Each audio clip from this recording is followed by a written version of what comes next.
Hello everyone. Today, we're diving into one of the most mysterious, complex, and heavily mythologized parts of the modern financial system: money laundering. In movies, we've all seen scenes like these. Drug lords stacking warehouses full of cash-filled boxes. Mob bosses sitting in smoke-filled offices with cigars in hand. A sharply dressed banker receiving a mysterious phone call late at night. Minutes later, tens of millions of dollars have seemingly vanished into thin air. It almost sounds like magic, doesn't it? But reality is often far stranger than fiction.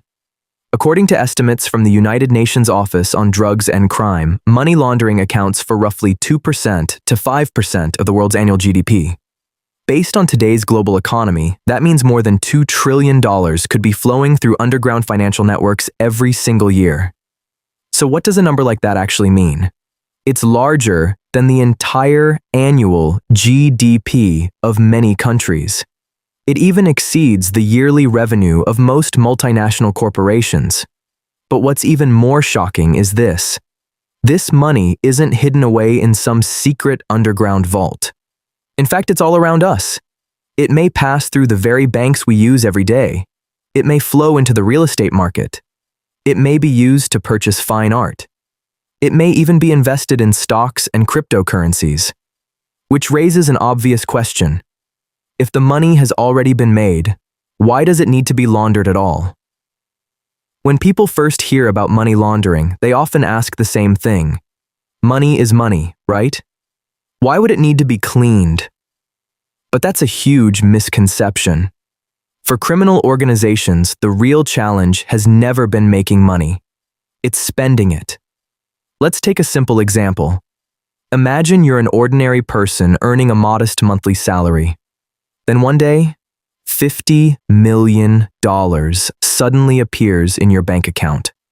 The next thing you do is drive a Lamborghini to buy a luxury mansion. What do you think would happen? The bank's risk control system would be triggered almost immediately. Tax authorities would start asking questions. Law enforcement might get involved as well. Because in today's world, almost every major financial transaction leaves a digital trail. Money itself can't speak. But the path it travels tells an entire story. That's why, for criminal organizations, the most dangerous moment isn't when they earn the money, it's when they try to use it. And that's exactly why the core idea behind money laundering is surprisingly simple. Disguise illegal income as legitimate earnings. Turn dirty money into money that appears perfectly clean. To achieve that goal, modern money laundering usually follows a classic three-stage process. In financial terminology, it's known as placement, layering, integration. It sounds highly technical, but the underlying idea is actually quite simple. Step 1. Placement. The dirty money must first enter the financial system. Because huge amounts of cash are evidence in themselves, you can't exactly walk around carrying millions of dollars in cash. So criminal organizations look for ways to convert physical cash into money sitting inside the banking system. Casinos, restaurants, convenience stores, nightclubs. These businesses all have one thing in common. They handle enormous amounts of cash every day, and the exact number of customers is difficult to verify. For example, a restaurant might actually earn $10,000 in revenue. On paper, the owner reports $20,000 instead. The extra $10,000 is actually illegal money being slipped into the books. The dirty money is now mixed with legitimate business revenue, and from there it enters the banking system. That's exactly why cash-intensive businesses have long been a major focus of anti-money laundering investigators. Step 2. Layering. This is the most complex stage of the entire laundering process. It has only one objective: to break the trail leading back to the original source of the money, to make investigators unable to trace it. Imagine this. If the police follow a series of bank transactions, they see money moving from account A to account B, then from B to C, and finally into account D. That's still relatively easy to follow. So money laundering networks deliberately make the trail incredibly complicated. A single payment may pass through dozens of companies within just 24 hours, cross multiple countries, and even be converted into entirely different asset classes. For example, US dollars become euros. Euros become gold. Gold is exchanged for real estate, and that property is later sold back into cash. After taking this long and winding journey, the original source becomes extremely difficult to identify. It's like someone intentionally leaving thousands of footprints throughout a forest, making it nearly impossible for anyone to follow the right trail. Step 3. Integration.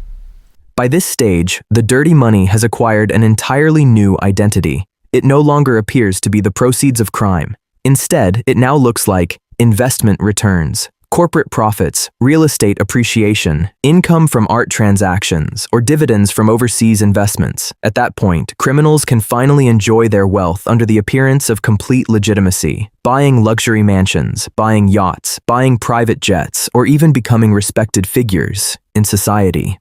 To the outside world, they simply look like successful entrepreneurs. Few people know where their original fortune actually came from.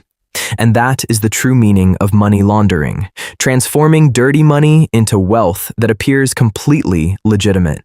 Many people have probably heard the story that the term money laundering originated with the American mafia. And at the center of that legend stands one of the most infamous gangsters of the 20th century, Al Capone. During the Prohibition era, organized crime groups generated enormous amounts of cash. But there was one major problem. There was no legitimate way to explain where the money had come from. So they allegedly bought large numbers of coin-operated laundromats. The reason was simple. These businesses handled huge volumes of cash every single day, and no one could accurately verify how many customers had actually walked through the door. That made it easy to manipulate the books. To investigators, it simply looked like a busy and profitable laundromat. But behind the scenes, large amounts of illegal money could be mixed into the daily revenue. Although historians still debate whether the term money laundering actually came from laundromats, the image of the laundromat became an enduring symbol of money laundering, and that symbolism has survived to this day. However, compared with today's global laundering networks, that method now seems almost primitive. Modern criminal organizations operate across the entire global financial system, and the tools at their disposal are far more sophisticated than a neighborhood laundromat. If laundromats represent the Bronze Age of money laundering, then the art market belongs in the Diamond League of modern financial laundering. Why? Because works of art possess one extraordinary characteristic. There is no objective market price. When you buy a bottle of Coke at the supermarket, it costs roughly the same everywhere. It may vary slightly, but only within a reasonable range. Art is completely different. How much is a painting actually worth? Nobody truly knows. One person may believe it's worth only $100. Another may be willing to pay $10 million. And in the art world, both opinions can be perfectly valid. That extreme level of subjectivity creates enormous opportunities for money laundering. Imagine a criminal who possesses $10 million in dirty money. How could they clean it? First, they purchase an obscure painting for $100,000. Next, they hire so-called art consultants and appraisal firms. Those experts conveniently issue a valuation claiming the painting is worth $10 million. Then, another company under the criminal's control purchases the painting for $10 million. What happens next? The original $10 million in dirty money has suddenly become legitimate income from an art transaction. On paper, everything appears perfectly legal. Taxes can even be paid on the transaction. Ironically, paying taxes often makes the story look even more credible. Many regulators instinctively assume if they're paying taxes, everything must be legitimate. In reality, over the past several decades, the art market has remained one of the most challenging sectors for anti-money laundering authorities around the world. Compared with bank transfers, art transactions are often far more private. Many buyers act through intermediaries or agents, Some never publicly reveal their identities at all. The mysterious telephone bidder at an auction. Who are they really? Quite often, nobody knows. More importantly, artworks can move across international borders with remarkable ease. A painting worth tens of millions of dollars can be carefully packed into a wooden crate and flown from New York to London, then from London to Hong Kong, making the transfer far easier than physically moving stacks of cash. That's why some people jokingly say, for the ultra-wealthy, art is both decoration and a store of wealth, but for certain criminal organizations, it can function like a global financial passport. If you closely examine the luxury real estate markets of the world's major cities, you'll notice an interesting pattern. Many mansions worth tens of millions of dollars sit completely empty for years. They aren't rented out. No one even lives in them. They simply exist as silent assets. Which raises another question. If nobody lives there, why buy them in the first place? The answer is surprisingly simple. For some buyers, the house itself isn't the point. The real objective is putting money into it. Real estate has one major advantage. It's a legitimate asset, and it can appreciate in value over time. Imagine a criminal organization holding $50 million in cash. They purchase a luxury mansion. Several years later, they sell it. This time for $60 million. What does the bank see? Not dirty money. Instead, it sees profits from a successful real estate investment. The entire story suddenly appears perfectly legitimate. As a result, real estate has become one of the most important exit channels for global money laundering networks. Over the past several decades, from London to New York, from Vancouver to Sydney, and all the way to Dubai, similar concerns have repeatedly surfaced. Large volumes of unexplained international capital have poured into luxury property markets, driving prices ever higher, making home ownership increasingly difficult for ordinary families, and, in some cases, even reshaping local economies. As a result, more and more countries have introduced beneficial ownership disclosure systems, requiring the true owners behind properties to be identified. Because regulators have gradually realized that many luxury homes aren't owned by individuals at all. Instead, they're owned through layer upon layer of corporate entities. Follow the paper trail to the end, and it may span a dozen different jurisdictions, along with dozens of shell companies, creating an ownership structure so complex that it resembles a maze. Compared with real estate, gold has another major advantage. It's incredibly portable. Imagine this. $1 million in cash could weigh close to 10 kilograms, but the same value in gold occupies far less space. That's why gold has long been one of the preferred vehicles for cross-border money laundering. European authorities once uncovered a particularly revealing case. The operation was almost a textbook example of underground finance. Step 1. Drug traffickers in the United Kingdom accumulated massive amounts of cash. Step 2.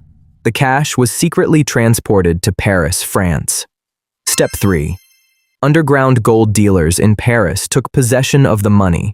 They converted it into gold and issued fraudulent transaction documents to legitimize the deal. Step 4. The gold was then transported to one of the Middle East's largest gold trading hubs, Dubai. There, it was sold and converted into newly generated funds. Step 5. The proceeds were then split across multiple accounts in different parts of the world. By this point, the original cash had effectively vanished. Even if investigators managed to uncover one part of the chain, tracing it all the way back to the original source would be extraordinarily difficult. The entire operation relied on three critical elements. First, transforming one type of asset into another. Second, differences between legal jurisdictions across borders. Third, information asymmetry. With every country the assets passed through, the difficulty of tracing them increased exponentially.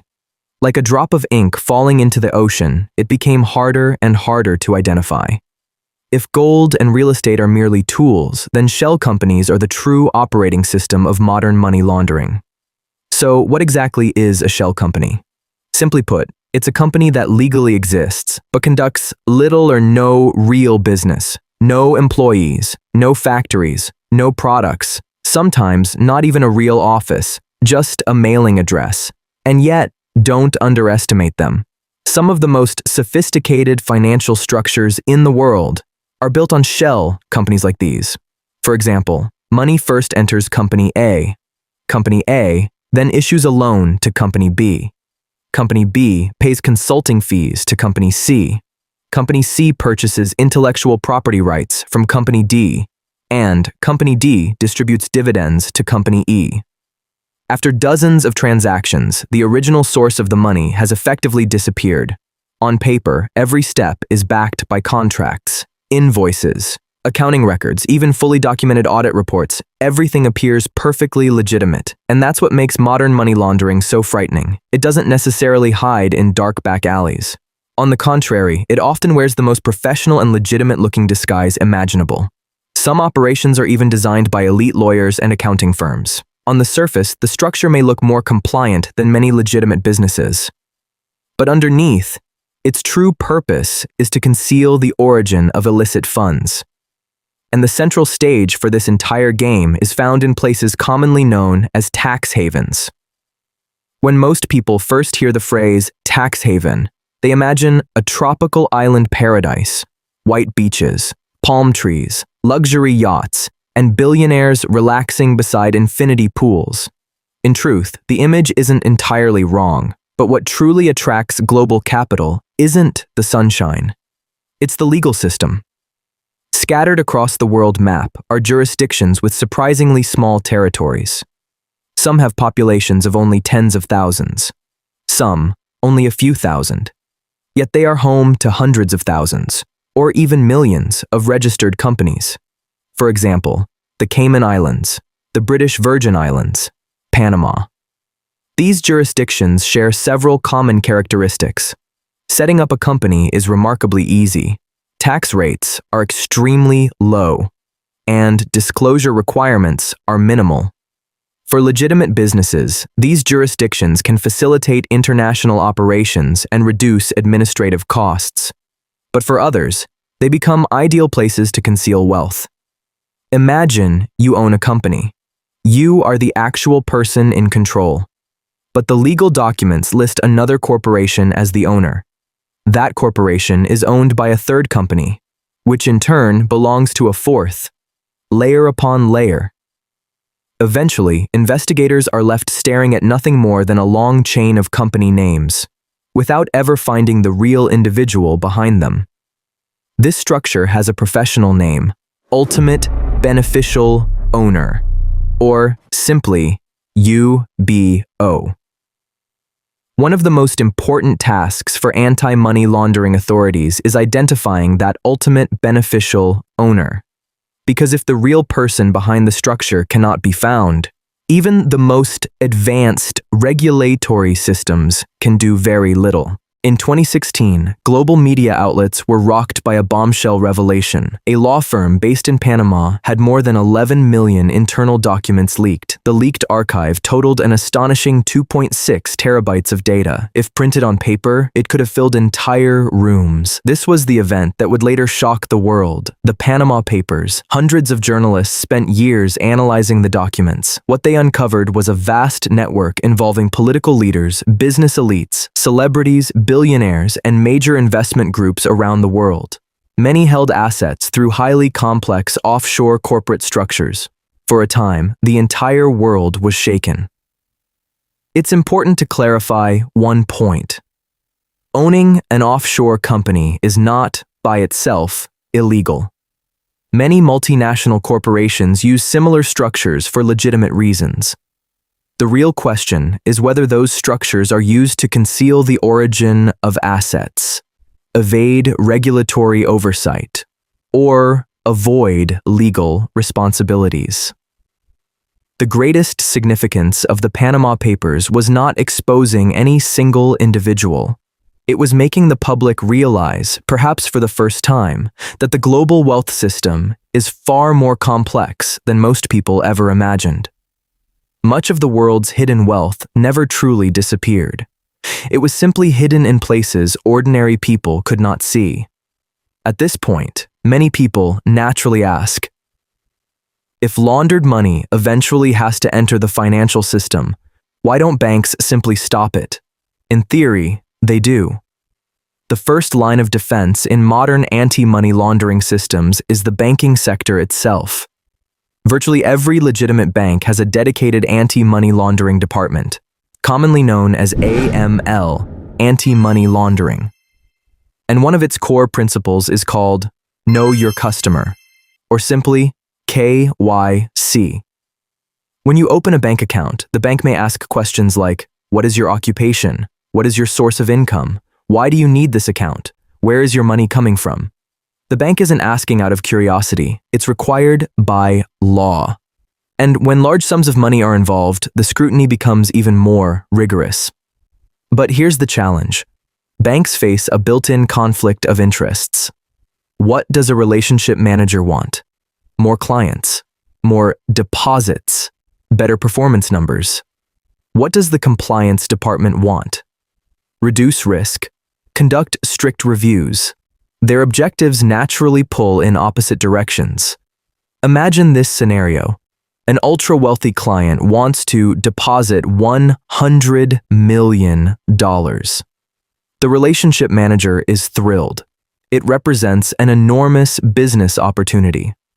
Meanwhile, the compliance team asks for proof of the source of funds, tax records, transaction contracts, asset reports, and potentially hundreds of pages of documentation. The client becomes frustrated and moves the money elsewhere. What happens to the relationship manager? The performance target is gone. The bonus disappears too. And so, one of the oldest conflicts in financial history emerges once again. Profit versus compliance. A constant tug of war. Sometimes that tension evolves into enormous risk. Over the past few decades, many of the world's largest banks have faced massive penalties for anti-money laundering failures. The pattern is often the same. Suspicious transactions occur. Someone inside notices the warning signs, but they are not reported in time.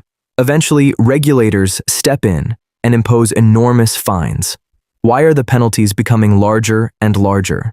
Because regulators have realized that if the profits from breaking the rules far exceed the cost of getting caught, the rules themselves become meaningless.